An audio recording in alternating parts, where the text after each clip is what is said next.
இன்னைக்கு நம்ம என்ன பார்க்க போறோம்னா, இட்லி தோசைக்கு அருமையான ஒரு சட்னி ரெசிபி பார்க்கலாம். ரொம்பவே டேஸ்டியா இருக்கும். ஹெல்த்தியானதும் கூட. 5லேருந்து 10 நிமிஷத்துக்குள்ள செஞ்சு முடிச்சிடலாம்.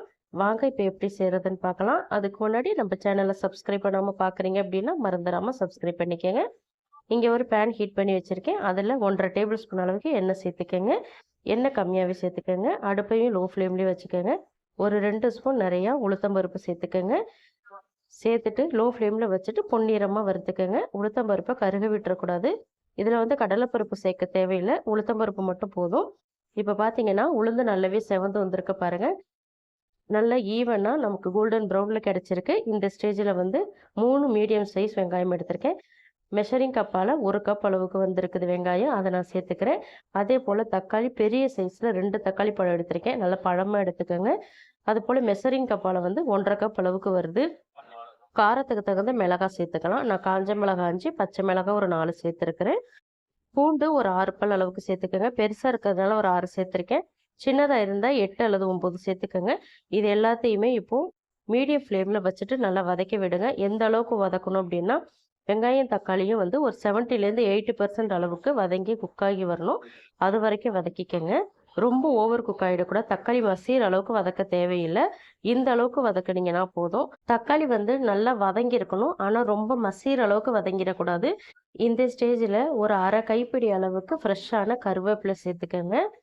கருவேப்பிலை கண்டிப்பாக சேர்த்துக்கங்க. கருவேப்பிலை இன்னும் கொஞ்சம் அதிகமாக சேர்க்குறதா இருந்தாலும் சேர்த்துக்கலாம்.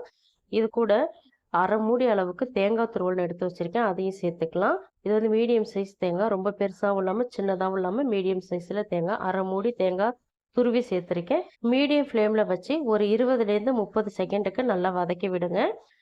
இந்த அளவுக்கு வதக்குனீங்கன்னா போதும். கருவேப்பிலையோட அந்த ஈரத்தன்மை மட்டும் போனால் போதும். மற்றபடி ரொம்ப ஃப்ரை ஆகணும்னலாம் அவசியம் இல்லை. இப்போ இது நல்லா வதங்கினதுக்கப்புறம் நல்லா ஆற வச்சுக்கலாம். நல்லா ஆறட்டும். இதில் நீங்கள் கொத்தமல்லி இலை சேர்க்குறதா இருந்தாலும் சேர்க்கலாம். வதக்கின வெங்காயம் தக்காளி ஆற வச்சு மிக்ஸி ஜாருக்கு நான் மாற்றி வச்சுருக்கேன். மாற்றிட்டு தேவையான அளவு உப்பு சேர்த்துருக்கேன். கொஞ்சம் கொஞ்சமாக தண்ணி சேர்த்து நல்லா கொரப்பாக அரைச்சி எடுத்துகிட்டு வந்துடுங்க. நைஸாக அரைக்கக்கூடாது. நல்லா திரியாக இருக்கணும். அப்போ தான் டேஸ்ட் ரொம்ப சூப்பராக இருக்கும். பவுலுக்கு மாற்றிக்கலாம். கன்சிஸ்டன்சி வந்து உங்களுக்கு தகுந்த மாதிரி நீங்கள் அட்ஜஸ்ட் பண்ணிக்கோங்க. தண்ணி வேணும்னா தண்ணி எக்ஸ்ட்ரா சேர்த்துக்கோங்க. இல்லை திக்காக வேணும்னா திக்காக வச்சுக்கோங்க. நான் மீடியமான கன்சிஸ்டன்சியில் வச்சுருக்கேன். இது வந்து தோசைக்கு தொட்டு சாப்பிட்றதுக்கு நல்லா இருக்குன்றதுனால இந்த கன்சிஸ்டன்சியில் வச்சுருக்கேன். பாருங்க சூப்பராக இருக்கும் இந்த சட்னி. நான் வந்து தேங்காய் எதுக்கு சேர்த்தேன்னா, தேங்காய் வந்து கொஞ்சம் குவான்டிட்டியாக அதிகப்படுத்தி கொடுக்கும்.